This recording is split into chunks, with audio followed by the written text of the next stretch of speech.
यानंतर पाहूयात पुढची बातमी। गेल्या काही दिवसांपासून औरंगजेबाच्या कबरीचा मुद्दा गाजतोय। अशातच नागपुरात हिंसाचाराची ही घटना घडली आहे। औरंगजेबाचा मुद्दा सध्या संयुक्तिक नाही असं राष्ट्रीय स्वयंसेवक संघाकडून स्पष्ट करण्यात आलंय। आम्ही कोणत्याही हिंसेचं समर्थन करत नाही असं संघानं स्पष्ट केलंय। तर कबरीवरून आंदोलन करणाऱ्या विहिपचं संघानं कान टोचल्याची चर्चा आहे। औरंगजेबाचा मुद्दा सध्या संयुक्तिक नाही। राष्ट्रीय स्वयंसेवक संघानं टोचले कान। नितेश राणेंसह विश्व हिंदू परिषदेला घरचा आहे। ज्या औरंग्याने आमच्या छत्रपती संभाजी महाराजांचे हाल करून करून त्यांना संपवलं, त्याची ती कबर आपल्याकडे कशाला पाहिजे? काही लोकांना ती मोठी आठवण म्हणून वाटते, पण आम्हाला ती घाण हिंदू समाज म्हणून आम्हाला नको आहे। ज्या काही प्रॉपर्टीज आहेत जे सांभाळतात त्याचा पुन्हा एकदा सर्वे व्हायला पाहिजे आणि पुन्हा एकदा आढावा बैठक घेऊन ही औरंगजेबासारखी जी काही कबरी आहेत त्या नष्ट केल्या पाहिजेत। छत्रपती संभाजीनगरच्या खुलताबादमध्ये असलेली औरंगजेबाची कबर हटवण्याच्या मागणीसाठी राज्यातल्या सत्ताधारी पक्षाचे आमदार चांगलेच आक्रमक झाले। एवढंच काय, पण खुद्द मुख्यमंत्री देवेंद्र फडणवीसांनीही औरंगजेबाच्या कबरीविषयी अत्यंत सूचक वक्तव्य केलं होतं। काय दुर्दैव आहे, ज्या औरंग्याने आमच्या हजारो लोकांना मारलं त्याच्याच कबरीचं संरक्षण आम्हाला करावं लागतं। काहीही झालं तरी या महाराष्ट्रामध्ये औरंगजेबाच्या कबरीचं महिमा मंडन होऊ देणार नाही। सत्ताधारी भाजपनं औरंगजेबाच्या कबरीविषयी आक्रमक पवित्रा घेतल्यामुळे राज्यातलं वातावरण ढवळून निघालं। राज्यात औरंगजेबाच्या कबरी विरोधात सत्ताधारी आणि राष्ट्रीय स्वयंसेवक संघ संलग्न असलेल्या हिंदुत्ववादी संघटनांनी आंदोलन पुकारलं। अशात नागपुरात दोन समुदायात हिंसा भडकली।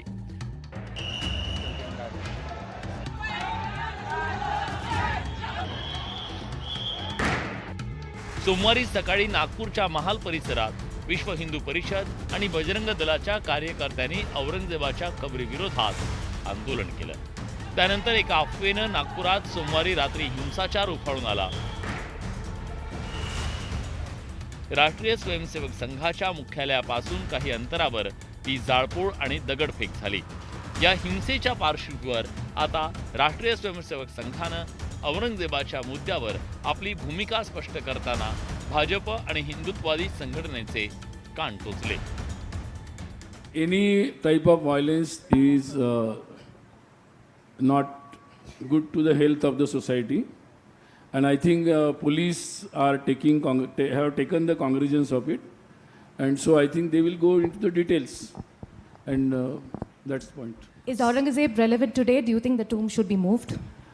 I think not relevant.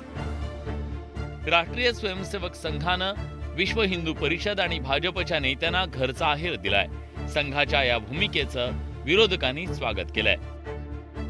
आम्ही हे सातत्याने म्हणतोय, पण आम्ही म्हटलं की औरंगजेबांचा बाप होतो, आम्ही औरंगजेबाची औलाद होतो। आता सुनील अंबेकर बोलतायत, आता हे सुनील अंबेकरांचा बाप कोणी सांगावं बोलणाऱ्यांनी। मी सुनील अंबेकर आणि RSS यांचं मनापासून अभिनंदन करतो की त्यांनी भूमिका घेतली। बरोबर आहे, पण संघाचं काही प्रेशर किंवा संघाचं भाजप आणि महाराष्ट्र भाजप तरी ऐकतंय का? कारण त्यांचे मंत्री तरी भलतं काहीतरी बोलतात। मग त्यांच्या मंत्री जेव्हा बोलत होते RSS का चूप होती? बजरंग दल आणि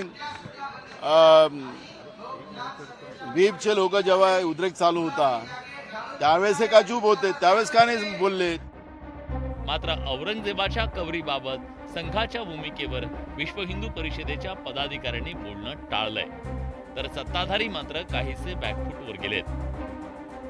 सापाला सुद्धा आम्ही दूध पाजतो, तो हिंदू समाज कसा हिंसक असू शकतो? असूच शकत नाही, बरोबर आहे त्यांचं म्हणणं। आणि दुसरा जो प्रश्न तुम्ही म्हटला तो कोणत्या प्रश्नावरती होता, कशा काय रिलेव्हंट तो सगळा होता ते मला माहीत नाही, म्हणून त्याच्यावरती प्रतिक्रिया देणं मला योग्य नाही।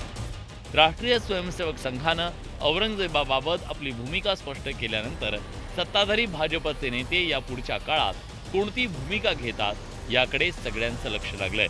Bureau report, news 18 Lokmat.